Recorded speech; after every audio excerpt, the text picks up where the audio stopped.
2024 Fairfield Police Commission meeting. If you would please rise for the Pledge of Allegiance, and I'll ask Commissioner Ambrose to please lead us in the pledge. I pledge allegiance to the flag of the United States of America and to the republic for which it stands, one nation, under God, indivisible, with liberty and justice for all. Thank you, sir. Thank you. All right. Item 2, we have 2 sets of minutes to review, amend, and/or approve. So we'll take them separately. So let's approve, or let's discuss the minutes, the draft minutes for the regular meeting of March 13th, 2024. The first 2 nights. Any amendments to the minutes? No? Seeing none? All those in favor? Aye. Opposed? Abstentions? That carries 6-0. We're down 1 commissioner, Mr. Millington. And now the second night, March 14th, the minutes from March 14th. Any comments, questions, amendments? Seeing none? All those in favor? Aye. Opposed? Abstentions? Those carry 6-0 as well. Okay, so we'll go to item 3, which is the first of 3 traffic surveys, and I'll turn it over to Secretary Leva. Thank you, Mr. Chairman. Survey number 1, Fairfield Beach Road at between dead ends. Nature of the request, install no parking tollway zone, fine $20 signs on Fairfield Beach Road at the dead end along the entire seawall, along with updating all other signs at the dead end. No parking toll zone, as already posted. Remove any signage that is not approved by the LTA and Town of Fairfield area related to parking. By whom? Lieutenant Michael Perry. Recommendation: remove existing resident-only parking signs on Fairfield Beach Road. Install 4 no parking tollway zones, fine $200 signs on cement retaining wall of Fairfield Beach Road at the dead end. Thank you. Sir? I may be Lieutenant Barrett. Myself and Commissioner Stone were at the traffic survey, but I think Lieutenant Barrett explained to the rest of the commission what's going on. Sure. So the dead end of Fairfield Beach Road has been historically no parking tollway zone. I think when we had a couple storms like Sandy, some of the signs maybe have been removed, washed away, and the like. So with that case in place, now there's a resident who lives at the dead end there that placed signs on a wooden fence that's on top of the retaining wall that says resident only parking. Which my 18 years on the job here now, I've known that to be no parking tollway zone. I checked with Chief Peck, dating back to his history, and he's always said that when he was on the motorcycle unit years ago, that this was all no parking tollway zone. However, none of the documentation was saved or is not to be found regarding those specific signs. So although we know it to be the case, nothing was on paper to say that those signs were there. So that's why we presented this forward, so that we can update the records, ensure that it's done properly, and now we have an official record. Okay, so the seawall is owned by the Town of Fairfield, correct? The seawall is owned by the Town of Fairfield. The fencing on top may be private. That's up to question right now. Bill Hurley wasn't able to answer whether the wooden fencing on top of the seawall was the town's. So in remedy to that, the cement wall is clearly owned by us. That's why we were asking to put the signs on our property, not the resident's property, if that's his. And one thing further is that if there are cars parked here, fire engine can't get down to put the fires out, the houses further down, which is safety. Yeah, yes. Or more important, to make a turnaround too, yeah. That's right. You're right about that. Yeah. So what the resident did at this point was put the signs up that say resident only parking. They moved an existing privately owned fence that kind of differentiates between the public property and the private property beyond it. They moved it to the other side of the road, making it so that it would appear to be parking. The issue that we thought about is that this person rents the house to college students. There's about 4 or 5 cars that may, there's about 4 or 5 cars that belong to the college students, but it's still not our issue. But with the concern of the college students, with the concern of the neighborhood, I made sure that I dropped letters, to, including that household, to notify them, hey, we're having this meeting, this is going to discuss, if they wanted to come. We've been receiving complaints from the neighborhood, to say that cars are parked there, we're finding it difficult. I think one neighbor is here today to speak. Anything else on the board? Yes, I had a couple of questions myself. It's clear that we own the stone wall. It's maybe not as clear who owns the fence that's on top of the wall. So Bill Hurley's assessment aside, wouldn't we own it by default? If it's on top of our stone wall, I would assume that we either own it or have rights to it. My question is, since we're moving all the signs down there now, the LTA signs or whoever put them up, are we assured that we're not going to let any more signs go up there?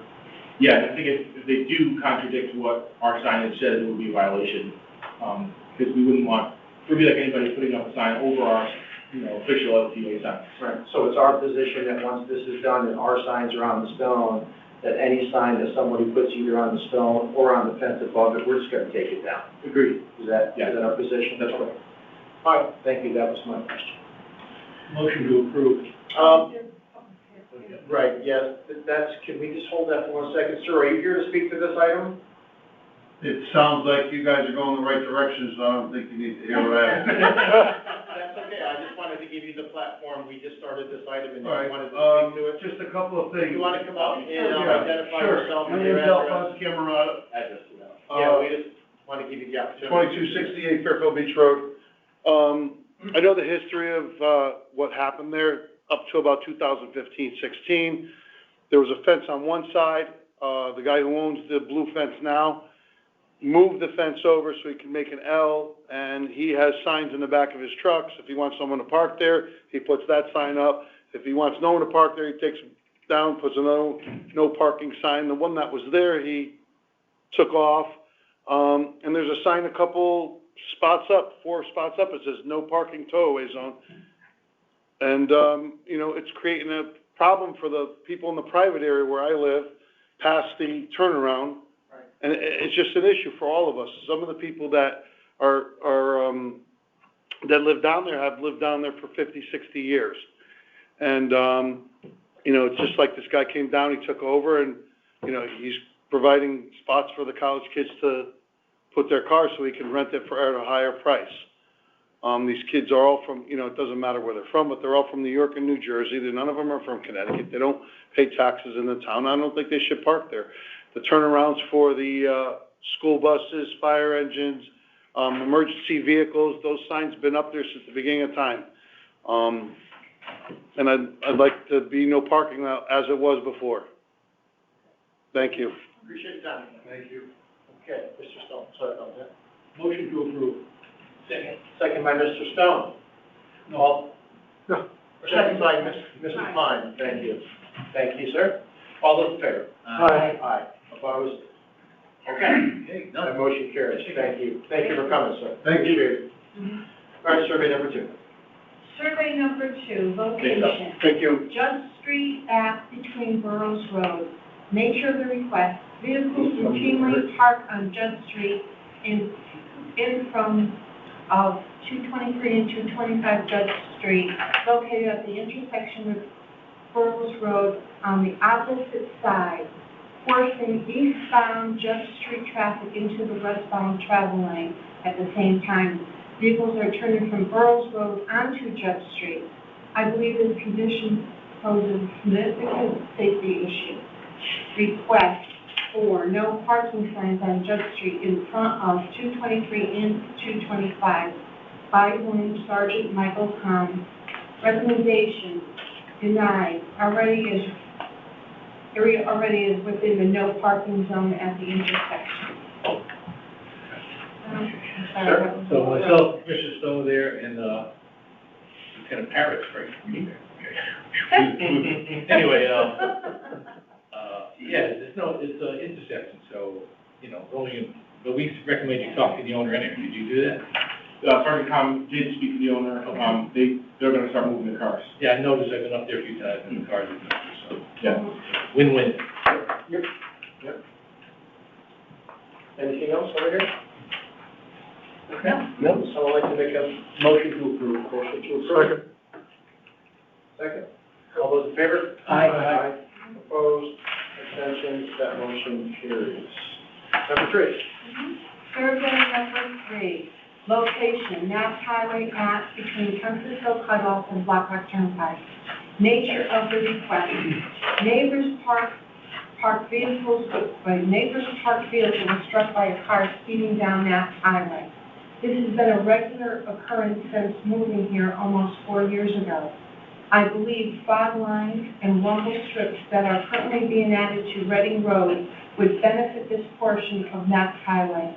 The road is very wide to accommodate street parking, but residents currently risk their vehicles being struck as a result. Few people park on the street. This gives drivers a very wide open road, which encourages exceeding the speed limit. By whom, Colin Chandler. Recommendation, no significant evidence to support request. Right. So, on this one here, this is one of the things we talked about when we were putting the rumble strips on Reading Road, that are we gonna see people from all over town making similar requests, whether they're reasonable or unreasonable? Is this one of one, or is this one of more than one? Is that starting to happen? This is one, the first one that I've seen since Reading Road. Okay. Yeah, and I think the crash history in this area does not dictate as to this needed rumble strip in the middle of the road, because the crash history is so low. And this crash where it happened didn't happen in the area where they're kind of suggesting it. It was down the road, it was a single car crash, an intoxicated driver, kind of an anomaly. Okay. Which wasn't caused due to speed or anything other than. Or to this particular area either, Correct. Right. Yeah, and just an FYI, it's very expensive. I think it was like $20,000 to put a rumble strip in on the Reading Road area, so. Yeah, but that's for the whole stretch. The whole stretch, yeah, Which is, yes, yeah. correct. Well, that goes back to the original concern, that if we, where do they belong across town on smaller roads or, busier roads, whatever, and is it gonna create just a big confusion about where we put them and where we don't? Okay, well, that's good to hear that we haven't had a rash of requests. That's correct, yeah. I think they're really meant for, head-on crashes, or people crossing over the double yellow line with a significant history. We have none. Or what happened on Reading Road, Or right? what happened on You go off to the Yeah, side, right, you just wander right. Yeah, wander that's out. not good. Okay. And anything else? Motion to approve? Let me just comment Go ahead. first. So myself and Commissioner Stone were there, and there were cars parked on the street, okay? So his complaint that residents don't park there is wrong. And then he says gives drivers a wide open road, which is not true, because there are cars parked on the road. So his statement is false. So, well, you've been on the road many times. Anyway, partially false. Anyway, I'll make a motion that we deny. Okay, Mr. Pine, is there a second? Second. Mr. Stone? Okay, all those in favor? Aye. Opposed, abstentions?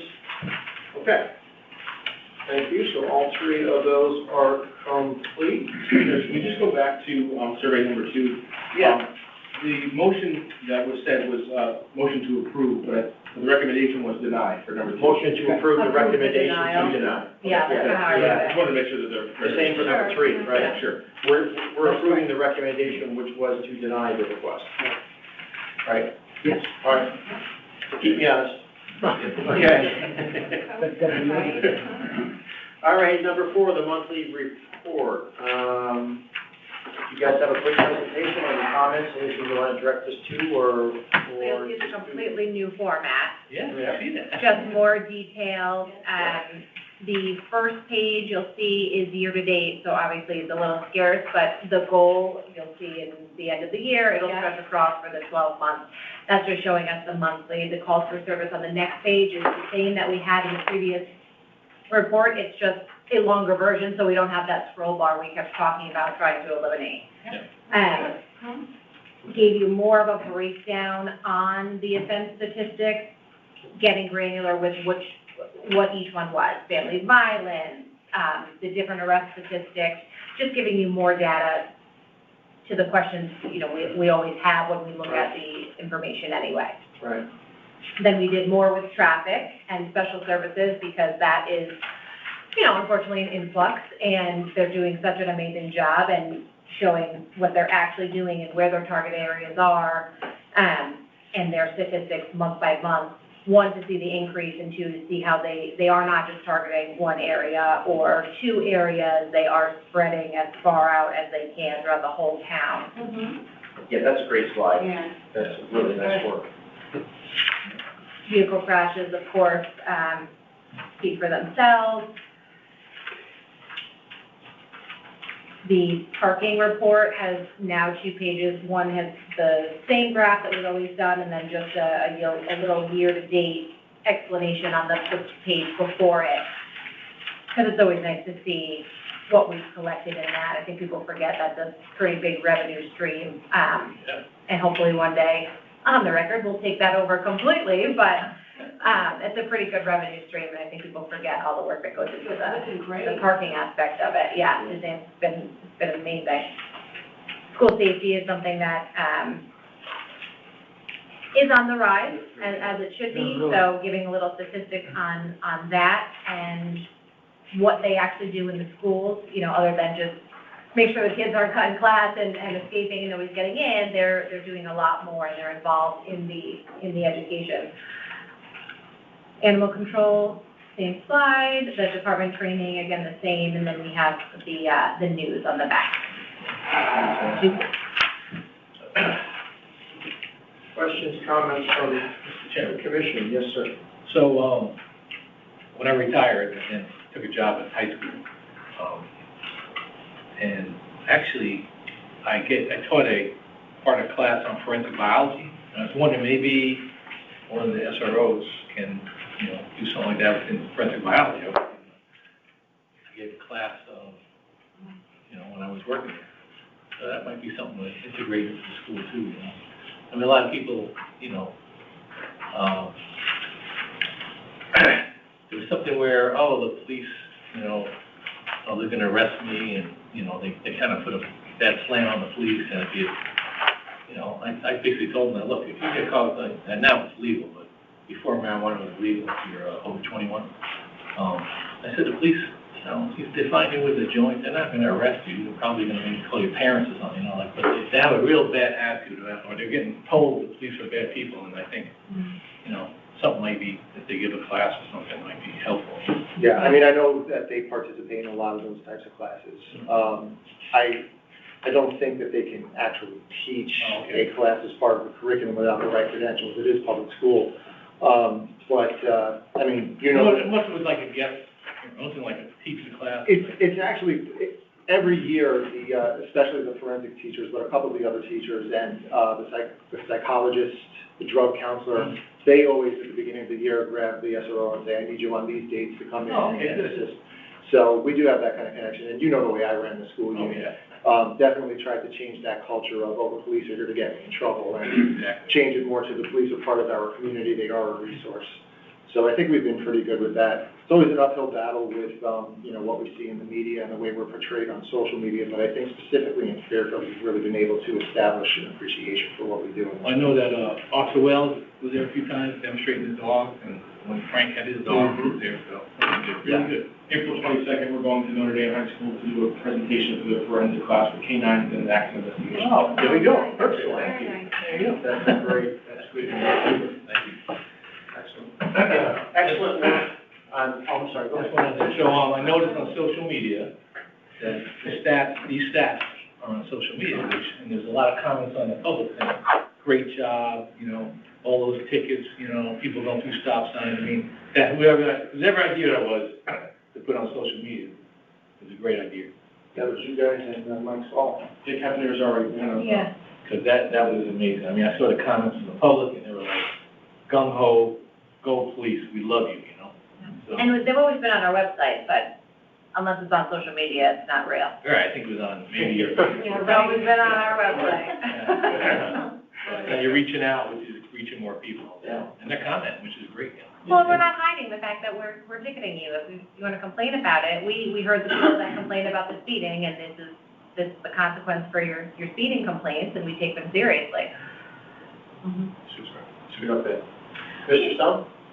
I just, basically a comment. I was a little disturbed at seeing a suicide, 4 attempts and 2 threats. That's 7 potential suicides. I didn't realize that the state of the world was quite that bad these days. It's not necessarily that it's that bad. As you know, in the area, and you could speak if you want. Just one comment on that is, the stat hasn't really changed. What changed is, we have to, every 1 or 2 years, go back to our dispatchers because there's so much turnover and things get lost in translation. They automatically code a lot of these things as emergency medical calls, and that screws our stats up because we need to know the difference between somebody who's having a heart attack versus somebody who's attempting suicide. So we just recently went back to them and said, you have to fix this. It seemed like just a big jump over. It did seem like a big jump. It's probably more the way we're coding it versus what's actually happening.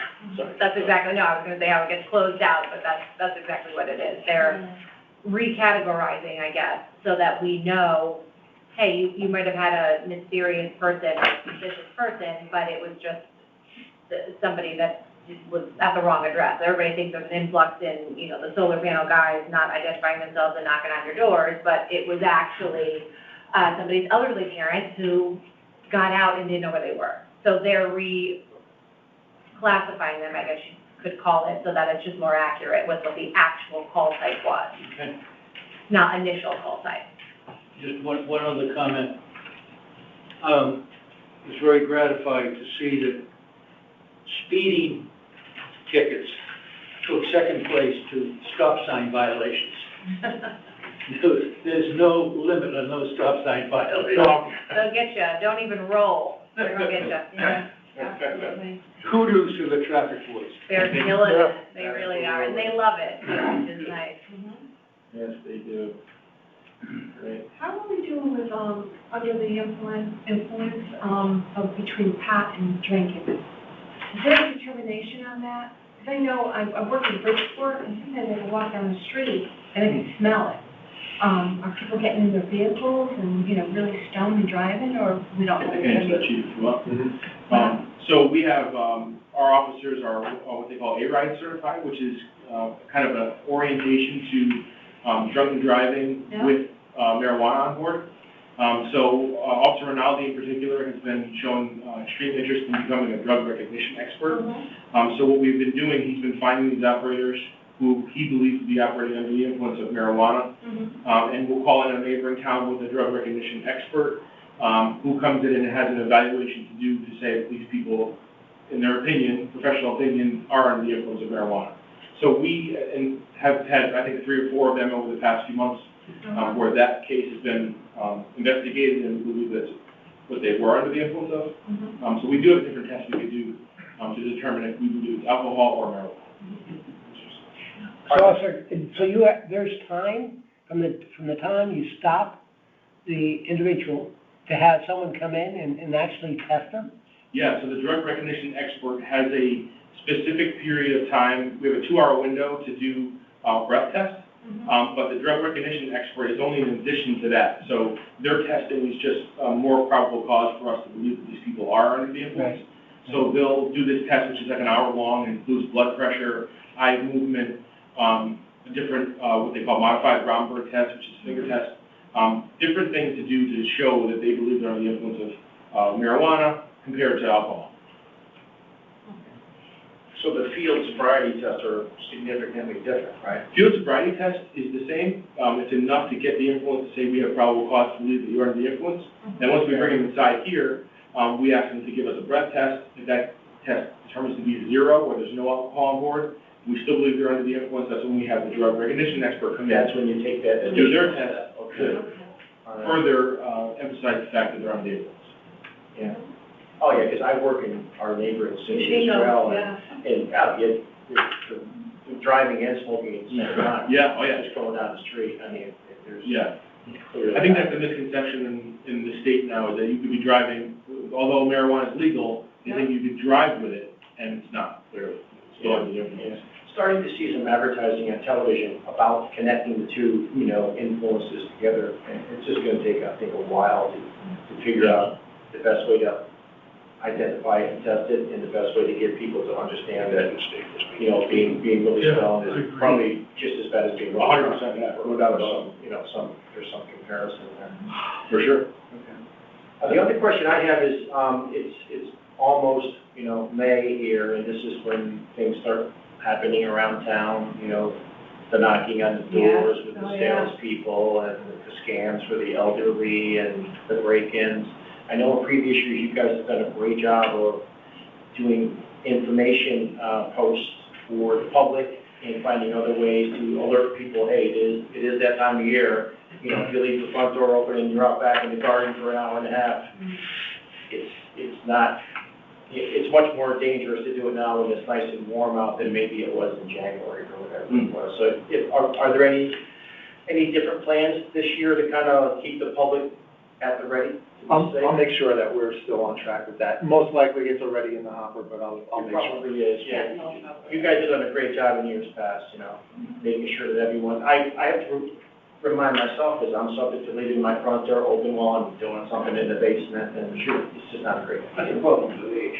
So what is the end of the day, the hour that they come to your house, or is there? Good reason, Kevin. Yeah, Chief, you know, it's 8 PM, the latest, I forget the exact time. For door-to-door soliciting, Yeah. you mean? Yeah.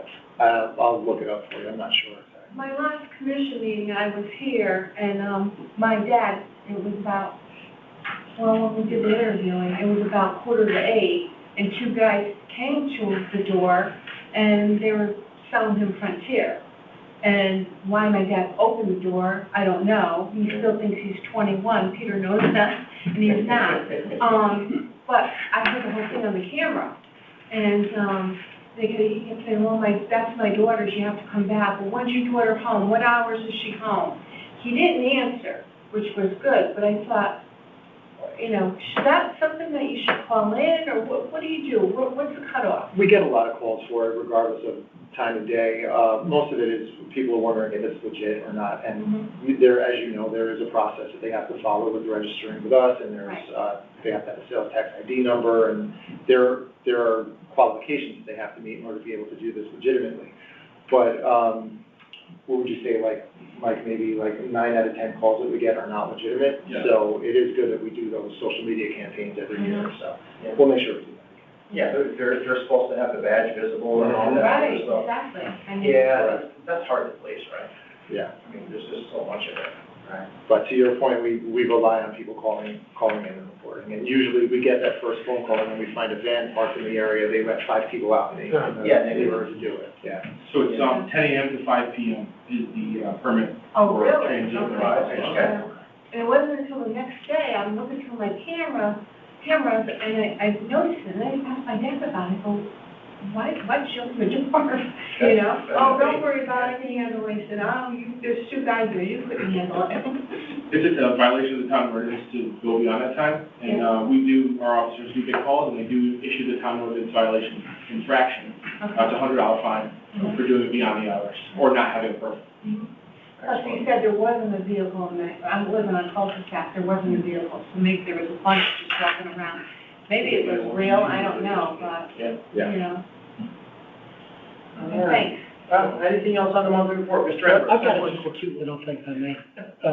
When I was practicing criminal and motor vehicle violations back in the late 70s and early 80s, I had a guy that came in on a DWI matter, and I said, gosh, you not only refused to take the test, but, you know, why in God's name did you do it?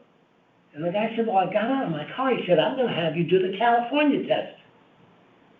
And my client said, I looked at the cop, and I told him, you can't make me do the California test. The cop said, why not? He said, because I'm here in Connecticut. There it is.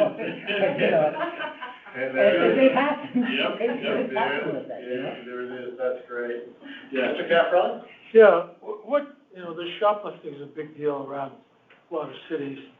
How do you guys handle it? I mean, it seems to be under control here, but what happens to these guys when they get caught shoplifting? So we charge them, if they stop for us. And they go to court, and to be honest with you, it really depends. There are records, we've seen shoplifters who have 20, 30 arrests for shoplifting with still back out on the street. Oh, okay. Still doing the same thing. The problem is, a lot of these stores have, concerns about stopping these shoplifters, so sometimes they'll call us and report it. Sometimes they'll just say, hey, we had a shoplifting, they took off an hour ago, we want to report it now though. Oh, Because they don't want to actually engage in the shoplifter. So when we do have the ability to stop them, we do try. Sometimes they run, and we can't chase, so we don't. Oh. And sometimes, in fact, just last week, Officer Malcenti, female officer, tackled a male shoplifter running and captured him and was able to get him in custody. yeah. So, yeah. And, Yeah. Can you just remind us quickly on when you chase and when you can't, or when you're So it not has to supposed be to chase? a crime of violence for us to be able to engage in pursuit. You mean a physical pursuit or in the car or both? So a physical foot pursuit is not detailed. I mean, of course, we would use caution, Yeah. especially if they're running across the highway or things like Yeah, that. right, We kind of use our discretion with that, like we always have, like we always have. Right. But for a vehicle pursuit, a vehicular pursuit, it's now mandated by state law. We follow the statewide pursuit policy, which says that it has to be a crime of violence in order for us to pursue the vehicle. And property crimes would not be one of those to pursue, which includes stolen cars. Which includes home. Wow. Great, lovely. Okay, anything else from the commission on the monthly report? Thank you very much for all the hard work on this report. The new format is awesome. Yeah, it was And great. it's really coming along, so thanks for all the hard work. All right, under item number 5, new business, I believe we have some updates on noise variance applications and the process pertaining to it. So, we went through all the variances, and, as you know, by default, they're approved unless, there is a vote to deny any of them. The majority of them are reasonable. I was speaking earlier with Commissioner Stone. We did identify a couple of them that, are proposed to go to midnight, which maybe is not reasonable. But, as always, we leave it up to the commission to have the final say in whether or not we're going to approve or deny. Is it? Because, there was 70 applications on the, with the agenda, right?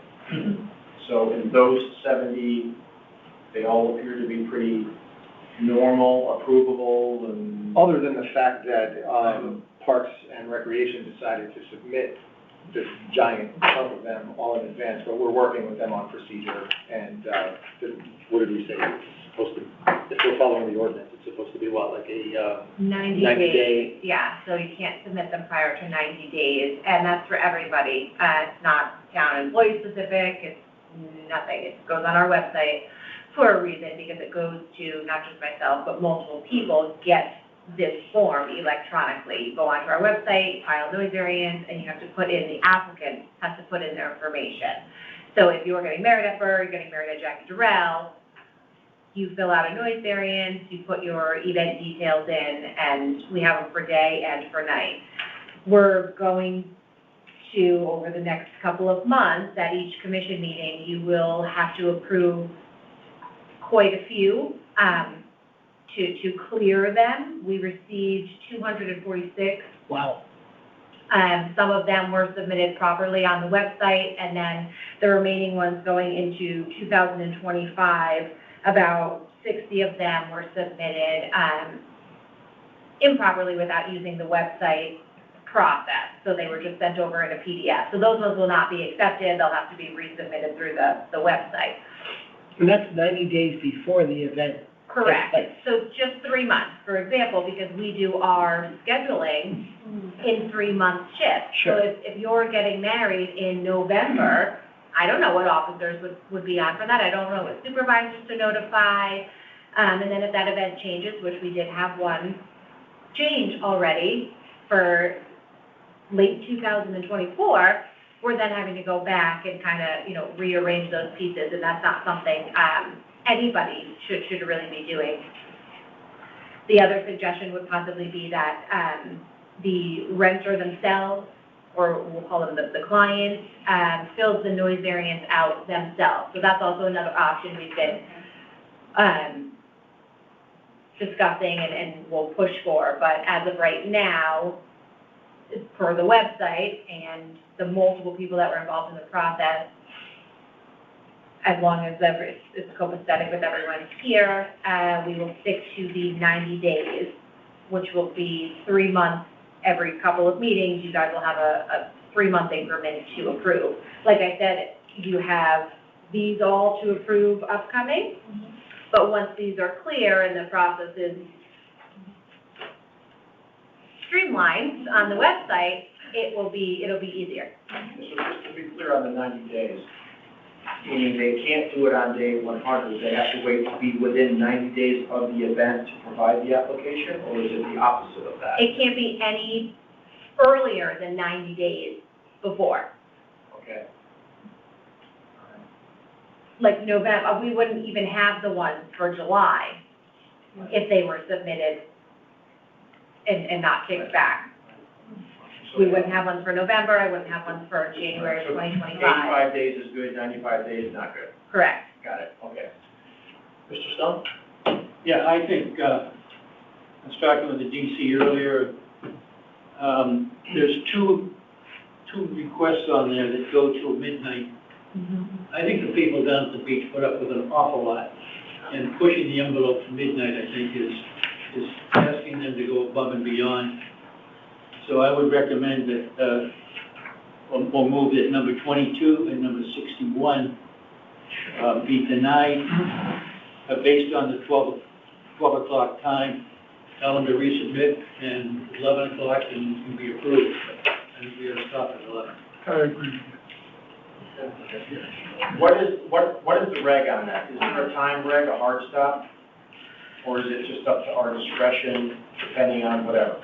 Our discretion, because if they're applying for the variance, then they already know that they are technically in violation of the stipulations of the ordinance. Okay. So basically acknowledging that you're going to be allowed until midnight, but you can't really do anything about them being loud until midnight, or the complaints that you might get because they filled one out. Right. Is this a private, Yeah. or is it Jackie Durrell? I mean, where's Yeah, so why Jackie don't you- Durrell. They are They're both both- Jackie They're both Durrell. Jackie Durrells? But I thought the rec bar only ran out to 11 o'clock. I didn't realize they ran out till midnight. Typically, they do. These are the first two that I've seen that have gone till midnight. It was a concern that we mentioned, but we don't control the hours that they're able to rent them out, I guess. Because the website, their website is to 11 o'clock, I believe. So I don't know how they got. Yeah, I think 11 o'clock has to stop, and then you are given a window because then it has to be cleaned up, and, you know, your guests would have to leave, and then there's the parking lot. So I'm not sure of the actual, I know when I had an event at Burr, we had to be 11 o'clock, we were out of there, done. I know Westport has a noise. I know they rent out that Saugatuck Boathouse. You hear how that is? Yeah, sure. And one of the things they tell you when you rent out the Saugatuck Boathouse in Westport, we have a noise ordinance, is that the music has to stop at 10 o'clock. You can be there till 11, but the music stops at 10, because it's a noise ordinance. So I'm thinking maybe something like that, where if you have a live band or whatever happens, say, look, you know, the music has to stop, you know, at 11 o'clock or 10 o'clock, whatever, you know. So, Does our ordinance address that? Does our current ordinance? The ordinance does. When they apply for this variance, they're asking to go beyond the stipulations of the ordinance. Right, but the ordinance states 11 o'clock music, it doesn't back it up an hour, is what I'm asking. It's It is, 10. right, 10 o'clock? It's 10, and I don't think it specifies music. I think it's pretty much anything else. Okay. Okay. Does our ordinance address that? Does our ordinance address that? Does our ordinance address that? Does our ordinance address that? Excessive, any excessive. Yeah, like a disruption of any Yeah, that's, sort. That's kind of. but yet the Jackie Terrell, you can rent it until 11. So back to Mr. Pine's point, it would seem that we would want to shut the music down at 10 or excessive noise at 10 and be nice to have them out the door for 11, you know, that may not be realistic, you know, people are cleaning out and hanging out in the deck, you know. Yeah. Which is why the applicant information is so important on this. You know, if, for example, Mrs. Smith is renting Jackie Terrell from 4 to 11 on the 20th, I've been to bar mitzvah, I've been to weddings, I've been to Memorial Day kickoff. You have a DJ, a band, entertainment. You're not gonna be any quieter at 10 o'clock than you are at 11 o'clock if you're at that type of event. She may not even know that this was submitted because she didn't fill it out. This came directly from Parks and Rec. Those have to all be kicked back. So, Every one of those has to be kicked back, and the person who is the applicant, who is going to be responsible, has to sign it. That's my opinion, and I don't know well, if it you doesn't guys, have to be your opinion, you can, that's because there's a bunch of them, they're all signed by the same person. correct. I think all of these that are in front of you, correct? Are these Every all- single every one that single I've one of them? received, with the exception of 4 that residents have had themselves, typically because they're hosting an event at home. I get plenty of them, since this noise ordinance took place, just covering your own bottom.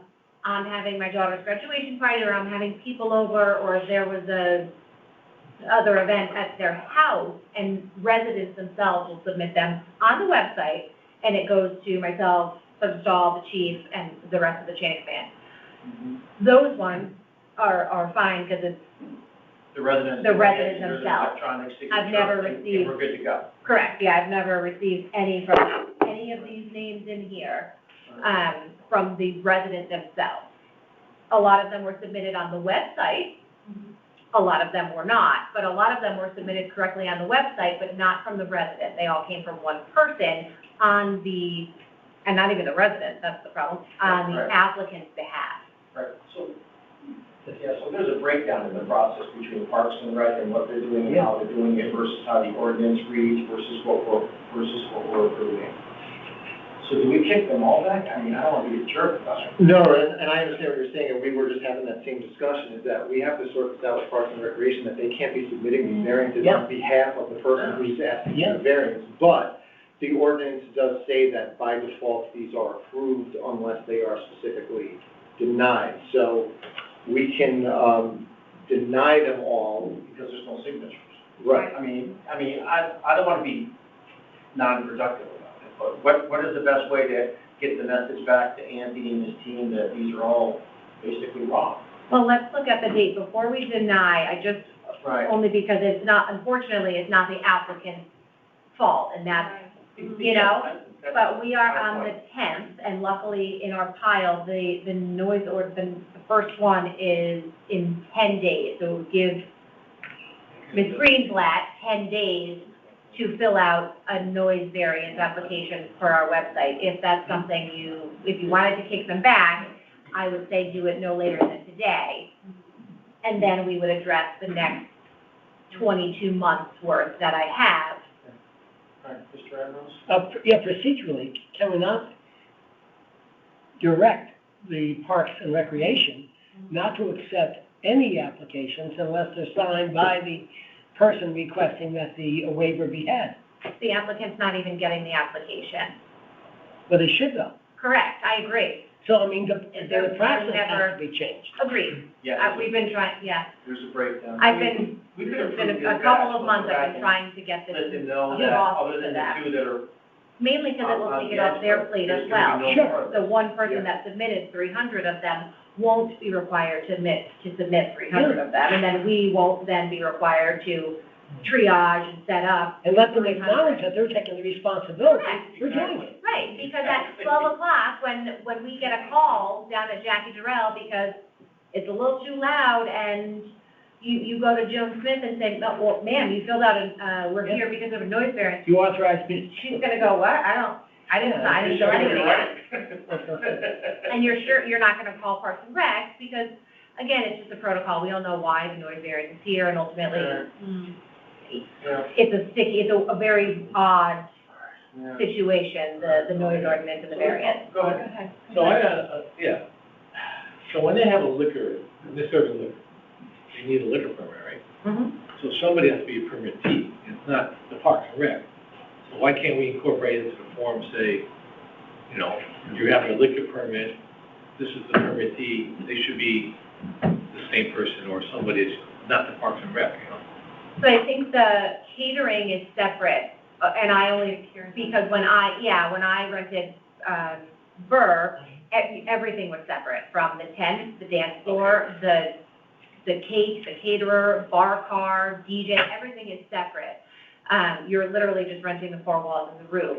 Parks and Rec, that's something that we, as a marketing thing, we pride ourselves on it, everybody wants to get married here, and it's a service, apparently that is full service, we offer complete package, but unfortunately, this can't be part of the complete package. The catering, they're on their own, we get plenty of liquor hey, anybody here for a temporary liquor permit, have an event? It's on the catering company or the bar car, whoever's supplying the alcohol. It's then on the renter if they don't have that, but it's the caterer is the one that holds that. To loop it in would be nice, you know, if we had a wedding folder or something, or a bar mitzvah folder, but I think for time's sake, because they're only gonna pile up more, we have 2 years worth currently. Yeah, 200 of them were submitted through the website, and the rest were submitted outside the website because we put a 90-day cap on it. Right. And, well, here we are. So if you're going to deny, because that first one starts on the 20th, it gives this particular person enough time to fill it out themselves, unless we want to approve the 3 months that were presented to the commission and deny anything after those, giving those people plenty of time and just maybe, My gut is to let this batch go through. Mr. Stoner and I were just chatting about it. It's kind of the right thing to do for the people who are either underinformed or misinformed and have things planned. You know, we're taking a slight risk, but it doesn't seem too big. So maybe we let this batch go through, but we have to connect with Anthony's team and find out what they're doing and why and how, and they need to follow. Yeah, they need to follow what they're supposed to do. And, that's gonna make your life a lot easier too, because then the right person does the application at the right place, and then it goes to the 6 folks it has to go to, and you aren't chasing PDFs around, or getting PDFs with, you know, Parks and Rec's signature, which is not gonna be very binding if something were to happen. Sure. I don't know. We can, did you want to deny the number 22 and number 61 still because of the end time, Yes, you should. and then approve the remaining? Right, so there's a motion to do that. There was motion a, by yep, Mr. Stone, one was and there a second two, to that? yep, second by I have a Caparelli. question. When are these events, these two that were? Okay, comment? No, I second this. When are the events? One is May 18th and the other one is June 21st. Okay, fine. I was to be sure it wasn't like this weekend. Yeah, right. No, yeah, you have 3, so this starts April 20th and goes till the end of June. But the- And then the next 3 is July. So if we're denying the ones after June to be resubmitted by the applicant. He's asking specifically about the two that go to midnight. Yeah. Oh, I'm sorry. Go to 12 midnight. So when's the first one? May 18th. May. Okay, so we got it. So the motion made by Mr. Stone and seconded by Mr. Caparelli, I have that wrong, 22 and 61. Mhm. is to deny items, request number 22 and 61 due to the timing and the noise. And is there further discussion on that? With a recommendation that they resubmit within 11 o'clock time. Right, Okay. right. Yes, So thank you. they don't feel like they're totally denied. Right. Correct. We don't want to be the party killers, right? No. There's probably some brides that were just. What do you mean? But I have a question, hey, Jack. Is the reason that you're doing this because they're Fairfield Beach area, is that they're both Fairfield Beach related, is that the reason? No, I just think 12 o'clock is an outrageous time in a residential area to have a loud party. Makes sense, okay. You know, yes, it's compounded by the fact that it's the beach and they put up with an awful lot of stuff, but There's a lot of homes around that place too. it's residential right there across the Yeah. street and immediately to the right, as you face it, there's the residents, and, Good. enough's enough. Because realistically, you don't stop at 11 o'clock or 12 o'clock. You may stop the music, but then it's all the noises, like picking up and leaving and cars. Yeah, all that. Then you're into 1 o'clock in the morning. And I think my word of caution to myself would be maybe that 11 o'clock, if we kind of think that that kind of sort of makes sense, that would be kind of the thinking we apply to the next one that's in Greenfield Hill or on Tungus Hill Road, so that we're, consistent and people can't accuse us of being inconsistent or unfair. We can let Parks and Rec know when we have the conversation about the, process and approval and denial. We can let them know Yeah. to let everybody know that's renting, that there's a 11 o'clock, hard stop, I'd say, for noise and try to move on out. Perfect. All right, anything else on Mr. Stone's amendment? All those in favor? Aye. Opposed, abstentions, that carries. So do we need a motion to approve the other 68? Is that what we would do? Yeah. 68 that are pending, with the caveat that we're letting this go because of our first time through the process, it's a little bumpy, but we can't do it again. Is that a fair statement? I make a motion to approve the other remaining 68. Second. Mr. Pine, second. Are we gonna add to that motion, just so that it's clear, that you are denying anything after the June, or that you want them to be resubmitted? Because I don't want to come back in 2 months and they're gonna expect, unless there's, I don't know, does that need to be part of the motion or part of the conversation with these guys, that if they bring them back again, we're going to say no? I mean, that has to be the message. maybe that put they in the get. motion, I guess we That can doesn't add have to be part of the motion. just because I wanted to You be, can just do it. That doesn't have to be part of the motion. I'll just put it in the minutes. I just want to make sure that it's clear, All right, She's so, got a good point. that they need to be resubmitted by the applicant, not, they're not getting denied because of the variance. I think that's, okay, so let's add that. I'll add that to the minutes part. Yeah, is that clear? Is everyone pretty? Yeah, Pretty, I'm good. I'm good on Very that. good. Okay, we're good. All right, any other discussion on that part of the motion? All right, all those in favor? Aye. Opposed, abstentions, that carries as well.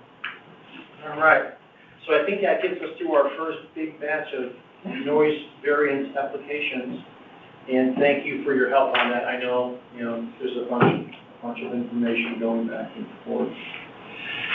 All right, anything else? Anything else under new business that's not on the agenda? No? Entertain a motion to adjourn? So move. Second. Just before we do adjourn, regarding the upcoming meeting on the 8th, the chief and I are both going to be out of state on the 8th. So we wanted to let you know in case you wanted to forego the May meeting or if you wanted to move it to a different date in May. Totally up to you. Well, we can get done if they're not here. Or have the meeting without us, that's fine too. We can make a lot of changes in one night. Yeah. Come back, you won't have an office. Thank you for that. We can connect on email and maybe find alternative dates or. Sure. Actually, it's not here either. I mean, is there business to be had? I mean, Do we have to? should it be? Oh, As there's of now, no variances that you're gonna have to approve. There- yeah. I'm just kidding. We're good till July. All right. All right, Nothing all as those of in yet. favor of the motion to adjourn? Aye. Aye. Opposed? Good evening, thank you. Thank you.